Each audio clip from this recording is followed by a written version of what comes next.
When filming finally started for The Man Who Would Be King in the Atlas Mountains of northern Morocco in January of 1975, director John Huston believed that his pet project for nearly 20 years was now becoming reality.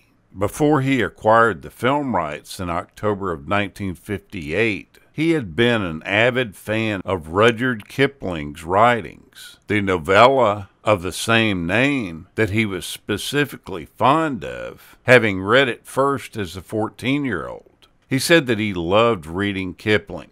Kipling writes about a world gone, a geography gone. It's the world of adventure, high honor, and mystery. Based on these valued components, Huston and his longtime secretary, Gladys Hill, adapted and wrote a screenplay based on Kipling's work. Both the screenplay and the movie are surprisingly faithful to its literary source. The story and the movie are developed around the tale of two former British Army officers, Peachy Carnahan and Daniel Dravett. They are dishonest, unprincipled con men. They love adventure. Bottom line, they are scoundrels. The two tell the story's narrator, a journalist, of their bold and daring plan. They intend to find the mythical city of Kafiristan in Afghanistan in hopes of making their ill-gained fortunes. Both the city and the fortune are associated with the campaign of Alexander the Great some 2,000 years earlier. Peachy and Daniel plan to become the first Europeans since the ancient Greeks to penetrate the region and loot it 6 ways from Sunday. They believe they can find a kingdom not yet touched by civilization, which they can easily take over with their weapons, wit, and expertise. The film follows the travels and exploits of these two rogue ex-soldiers, one who is eventually taken for a god and made their king. The advertising tagline of the theater lobby posters summarized the film so very well: adventure in all its glory.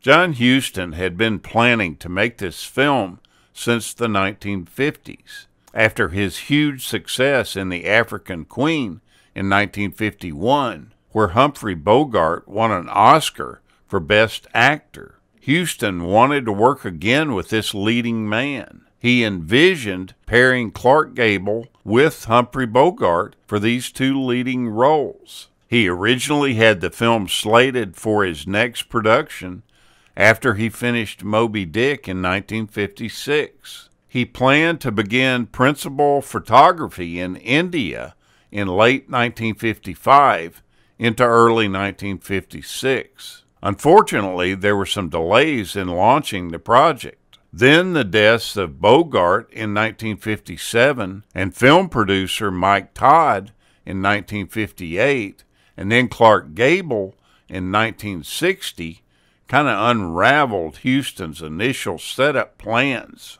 Slowed but not stopped, the director later came up with other pairings that he thought would be terrific.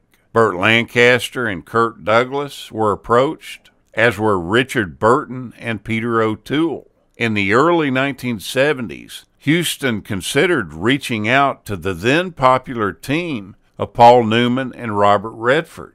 It was Newman, though, who wisely advised the filmmaker that British actors would be a much better fit for the material.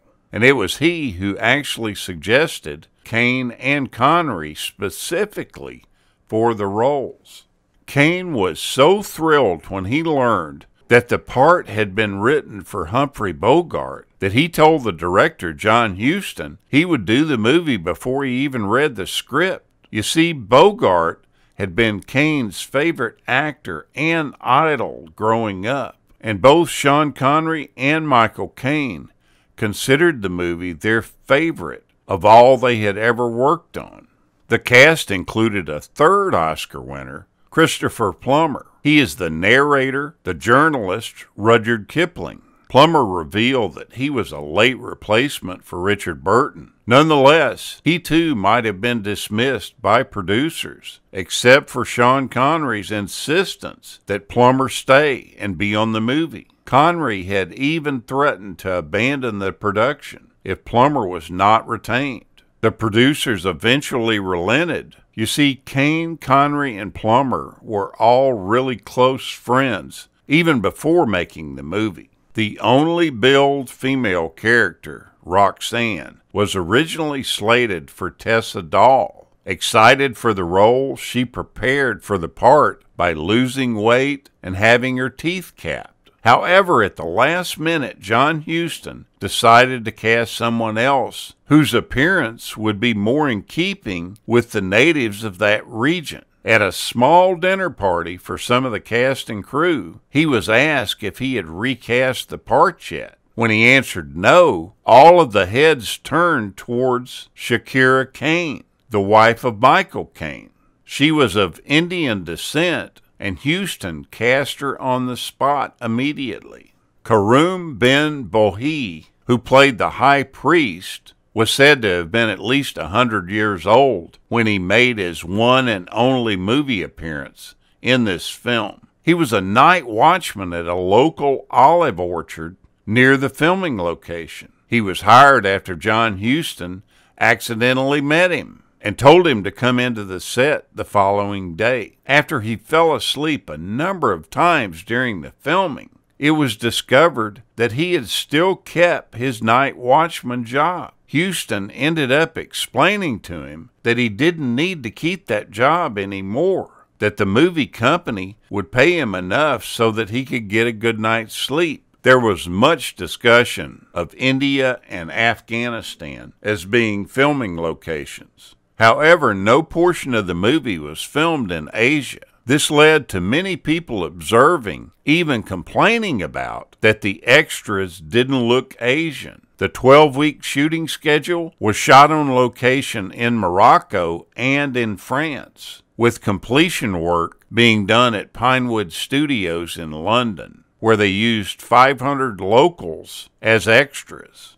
The Moroccan government helped cut the production cost by building a 2-mile-long road into the Atlas Mountains for the production crew. After filming was done, the road would remain and be used by the local inhabitants. While on location, both Michael Caine and Sean Connery just became disgusted with the treatment of British Indian actor Shahid Jaffrey, who played the guide Billy Fish. They strongly objected to an assistant director's treatment of him, which included not providing a chair for him to sit in between takes. Finally, Caine had enough and just shouted at the crew, "Get this man a chair." Now, during the filming, Sean Connery got tricked by his longtime friend, Eric Sykes. The story goes that they ended up feeding Sean Connery sheep eyes, and the way they got him to eat them is they had a sheik present them to him, and not wanting to offend the sheik, Sean Connery went ahead and ate the sheep eyes. What he didn't know that his heavily disguised friend, Eric Sykes, was the sheik. They all got a big laugh out of this, but somehow I don't think Sean Connery thought that this was too funny. Michael Caine would reveal that Connery did not like heights and was not fond at all of the final scene in which he had to walk to the middle of the rope bridge. There was a day when they were shooting on the bridge, and Sean turned to John, the director, and said, "Do you think the bridge looks safe?" John looked at him and said, "Sean, the bridge looks just the way it always has. The only difference is that today you're going to be standing in the middle of it." There's available footage on YouTube of Sean Connery performing the fall from the bridge stunt.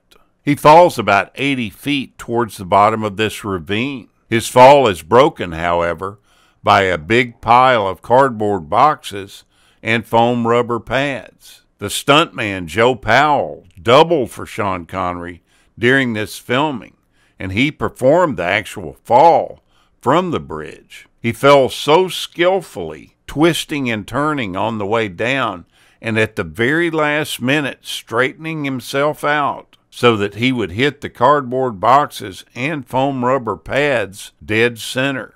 Huston, the director, was terribly impressed with this stunt and thought it was probably one of the best stunts that he had ever seen.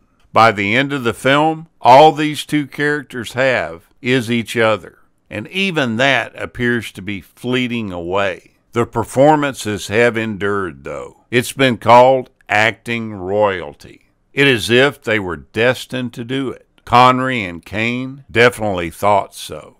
Years later, when John Huston was ill and in the hospital, Connery and Caine got themselves some Red Army tunics, and they turned up unannounced at his bedside, saying, "Here we are, Peachy and Danny." Take another look, or maybe even a first-time look, at this fun and adventure-filled movie. Thank you so much for watching, and we'll continue to chase the classics.